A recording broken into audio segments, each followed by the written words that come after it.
What's up, everybody? Jamie here. Appreciate you stopping by the channel. Today is June 1st, and I'm going to do a 30-day body challenge and as well as a 30-day diet challenge where I'm going to go ahead and track all of my nutrients, all of my calories, know what I'm taking in for the day, and then I'm going to go back to taking in zero sugar, processed sugar, essentially. Natural sugars are okay in fruits, and we'll definitely get into that here throughout this 30-day challenge. There's a lot of things I want to go over with you guys. I definitely want to go over some of the nutrition facts that I've learned, some of the ways that I read product labels, and some of the ways that I pick products. So stay tuned. We'll get involved. I appreciate it. Hey, welcome back. I appreciate everyone sticking around. Listen, if you've made it this far, then don't doubt yourself for this 30-day challenge. If I believe in you, then you should definitely believe in yourself, because I did not think that I would be where I am today if I didn't just start. And not only just start, but actually commit to it and believe in myself and just make it happen. I'm pretty pumped. Right now as we speak, it is June 1st. I'm sitting at 195 pounds, which is fantastic. I have been literally busting my hump for the better half of, what is that, 19? So we're looking at somewhere in the neighborhood of maybe 2.5 weeks, 2 weeks. I was 205 and now I'm sitting 195.6. Stellar. So you too can absolutely lose some good weight in a short amount of time. What I'm going to try to do here over these next 30 days is not really drop drastic weight, but really more so a body transformation. Being 195, I'm really comfortable with that weight. I'm comfortable between 195 and 193. If I can reach within the 30-day allotment a target weight of, let's say, 190 pounds, I'm okay with that. That's going to give me some variance and some tolerance to when my weight fluctuates, either because of eating or taking in more water due to whatever the requirements of the day bring. That's going to make me, sway anywhere from 2 to 5 to maybe even 10 pounds within a short time span. So I would much rather hold at 190. This way, if I do jump up 10 pounds, I'm at 200. And even then, I'm not really 200 pounds. That's what what I'm holding in for me for the day, because typically when I wake up in the morning, I'm going to be somewhere around that weight that I was the following day, if my diet was great for that day, which I really try to stress for people that it's not a lie. If you're going to listen to anybody, I don't want to be like the guy to deliver the news to you, but I'm just an average Joe, just a guy. So my learning experience has taught me that everything they tell you about working out and dieting is 100% true. It is 90% diet, it is 10% the physical side. Because even just living and breathing and being, your body is going to burn calories. So you really don't have to expend too much more. I mean, you do, but you get what I'm saying. And if your diet is good, your diet is clean, and you're mentally sound, because stress is also a huge proponent of keeping fat on the body. The more stressed out you are, the less likelihood that you're going to shed any kind of actual fat. Hydration. Hydration is key. It is super easy to not hydrate, and you can run off some pounds incredibly quickly when you stay dehydrated. You almost find out what your true weight is when you're dehydrated, because you fluctuate so much within a pound to 5 and all the way up to even 8 if you were to drink a whole gallon in that day, which is a lot of water. But it's absolutely key. It's key for digestion, it's key for your kidney functions, it's key for your skin, mental health, everything. Water, water, water. I cannot stress that enough. I cannot pound that in enough. When you're dieting, if you want to drink something different than water, then that's fine, because water isn't always going to quench that thirst, and that's understandable. So there's a multitude of diet drinks out there. And when I go shopping and I'm doing this 30-day challenge, I'm definitely going to be posting some videos with me grocery shopping, reading labels, and explaining to you what is the value of intaking this into your body, vice over another product. So, but I would say 80% of your makeup throughout the day should absolutely be water, hands down. You're just gonna function internally so much better, and you're also gonna feel better. And that whole glow that they talk about, it's real. That's skin glow. That's from healthy skin being hydrated and constantly replenished with vital nutrients that you need. H2O, baby.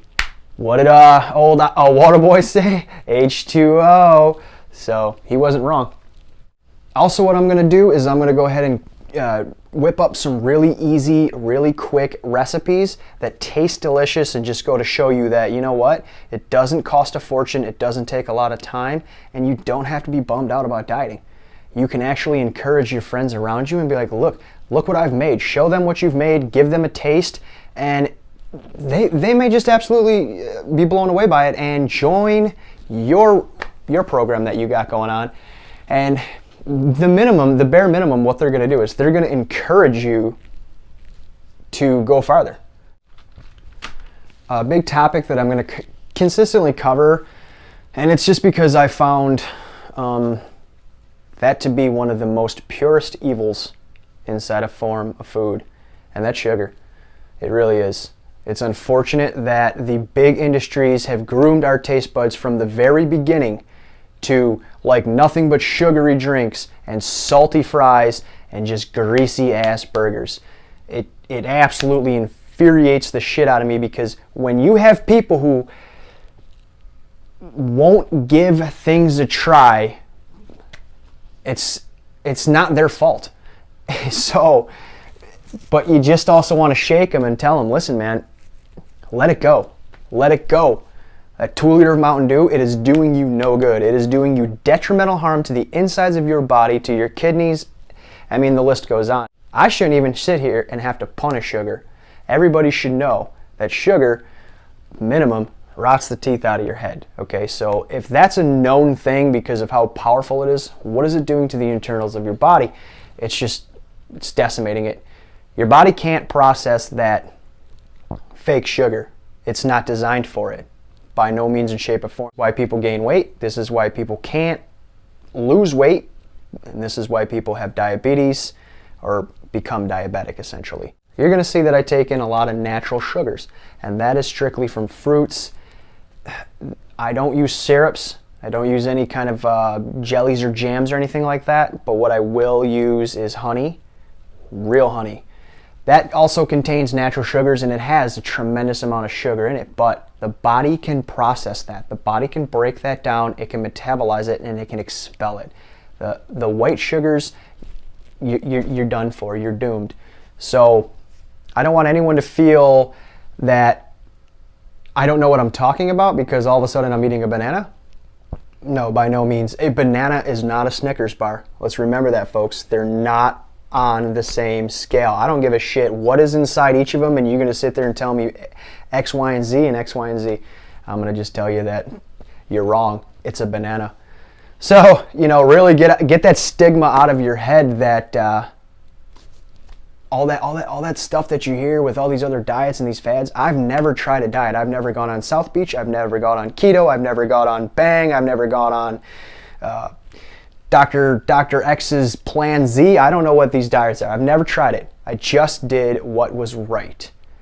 What has been written from in the time of history.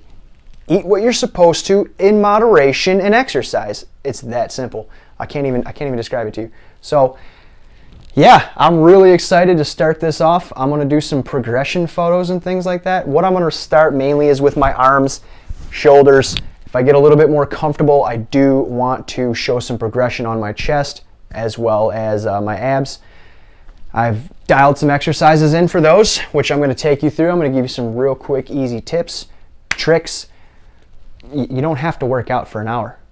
If you pump iron or you work out strenuously for 20 minutes straight and you get that blood pumping, you are cherry. I'm telling you right now, listen to me.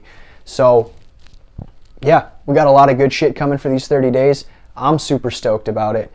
A few more things that I do want to just cover real quick that I am going to go over is some calorie deficit, how to stay calorie deficit, and if you are calorie deficit, at what range should you be deficit. I also want to talk about being calorie deficit at sub 1,000 calories a day. You're taking in 999 calories or not even. And that's pretty tough. That's not for everybody, as well as I want to talk about extreme hardcore fasting. We're talking intermittent, not long term, not all the time, but if you need to purge your system of these toxins, intermittent fasting is phenomenal. The body can survive for 30 days without food and only 3 without water. So trust me, fasting for 3 days and even up to 5 days, you're fine. You're going to live, I promise you. I myself have fasted for 4 days straight. Was I delirious? Was I hungry? Was I out of my mind? Yeah, absolutely. Of course I was. But I can't tell you how internally I felt. I felt fantastic because I have literally just purged my body of all those toxins. For those 4 days, I would take in nothing but water, heavy quantities of water, and I would just flush myself. And by the time that 4 days came around and it was time to eat, I was only able to take in such small portions that it really mitigated my amount of food. So I strongly recommend people even just give a day, one full 24 hours of a fast. And if you're feeling fine, don't eat. Go for 48. Now, don't kill yourself and just full bore head 30 days, don't eat food and see what happens, because I'm going to tell you what, you're going to be muffed up. But give it a day, give it 2, and hey, try it again next week and really dial that in. So we're going to cover fasting, what I've done, what I've learned from it, and just truthfully the benefits from it. There's a ton of information out there that I'm going to post up and show here. Basically give you some facts, give you some hard facts on fasting, give you some hard facts on everything that I'm going to bring to you. Just so you know that it's not a lot of fluff, and it is what I say it is the truth. That's what I went off of, is just strictly truth. Numbers don't lie, and if you can dial your numbers into a good range, that's it. That's the key. That's the secret. Just figure out your numbers, what your weight is, what your weight wants to be, what your calorie intake is, what your calorie take wants to be, and you can get down to macros, tracking your protein, tracking your sugar, things like that. The biggest thing I only track, sugar. There are some other ingredients that I do pay attention for and watch out on the list. Yet again, when I go grocery shopping, we're gonna run all that down for you. So that's all the time we got for today. I wanna thank everybody for stopping by. Go ahead and hit that comment, like, subscribe button if you really want to. Honestly, I don't give a shit. That's not what I'm here for. I'm here for you. So I'll see you guys in a little bit. Soon, fog out. See ya.